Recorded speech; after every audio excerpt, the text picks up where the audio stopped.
But don't you think that this is an inadequate conception of God? A God who says, if you measure up to these standards, then I will love you. As the greatest conceivable being, the most perfect being, the source of all goodness and love, God's love must be unconditional and impartial. Therefore, the Islamic conception of God seems to be morally inadequate. Philosophically, therefore, I cannot agree to it.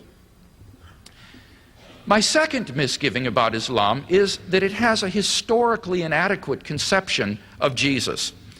According to the Quran, Jesus was not divine, but merely a human prophet.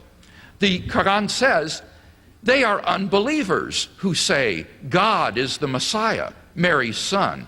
The Messiah, son of Mary, was only a messenger. The Quran goes on to imagine the following dialogue between God and Jesus. God said, Jesus, did you say to men, take me and my mother as gods? Jesus answers, no, I only said serve God, my Lord and your Lord. This passage evidently embodies the misunderstanding that the Christian Trinity is supposedly comprised of God the Father, Mary, and their offspring, Jesus, a view which no Christian would affirm. The Quran also states that Jesus was not in fact crucified. It says, Jews say, we slew the Messiah, Jesus, son of Mary, the messenger of God. Yet they did not slay him, neither crucified him, but only a likeness of that was shown to them. Later, Muslim tradition says that Judas was mistakenly crucified in Jesus' place. Now, obviously, either the New Testament or the Quran hasn't got its facts straight here. They can't both be right. Both claim to be divinely inspired, so you can't settle the issue by appealing to that. So we must simply ask ourselves the question, which is more apt to be historically reliable? A collection of documents which was written down within the first generation while the eyewitnesses were still alive, or a book written 600 years later by a man who had not even any first-hand contact with the New Testament?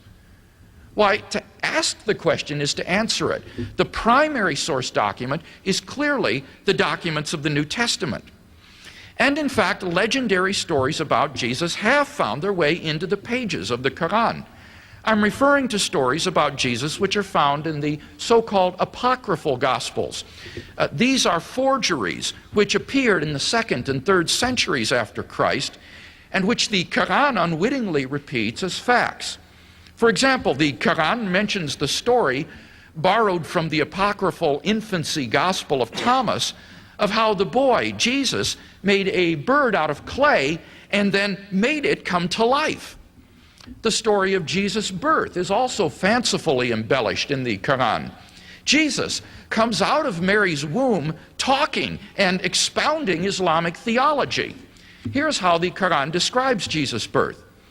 When Mary felt the throes of childbirth, she lay down by the trunk of a palm tree, crying, "Oh, would that I had died." But a voice from below cried out to her, "Do not despair. Your Lord has provided a brook that runs at your feet. And if you shake the trunk of this palm tree, it will drop fresh ripe dates in your lap. Therefore rejoice, eat and drink." Carrying the child, she came to her people, who said to her, "Mary, you have surely committed a monstrous thing. Your father was not a wicked man, nor was your mother unchaste."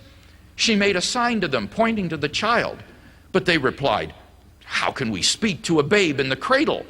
Whereupon he spoke and said, "I am the servant of Allah. He has given me the gospel and ordained me a prophet. His blessing is upon me wherever I go, and he has commanded me to be steadfast in prayer and to give alms to the poor as long as I live. He has exhorted me to honor my mother and has purged me of vanity and wickedness. I was blessed on the day I was born. Blessed shall I be on the day of my death, and may peace be upon me on the day when I shall be raised to life." I think it's painfully obvious that this story has been rewritten in light of Islamic theology.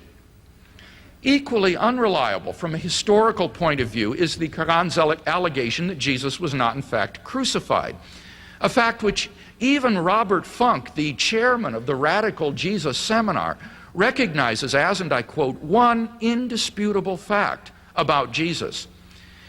It seems very clear then that the Quran presents us with a historically inadequate and therefore inaccurate picture of Jesus.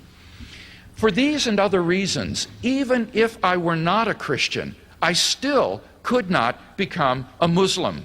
There's just no good reason to think that the Islamic conception of God is true. So in summary, we've seen two good reasons to think that the Christian conception of God is true.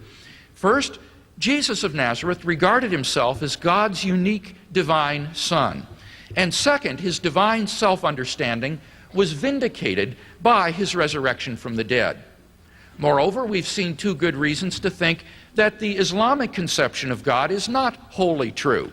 First, Islam seems to have a morally inadequate conception of God. And secondly, Islam has a historically inadequate conception of Jesus.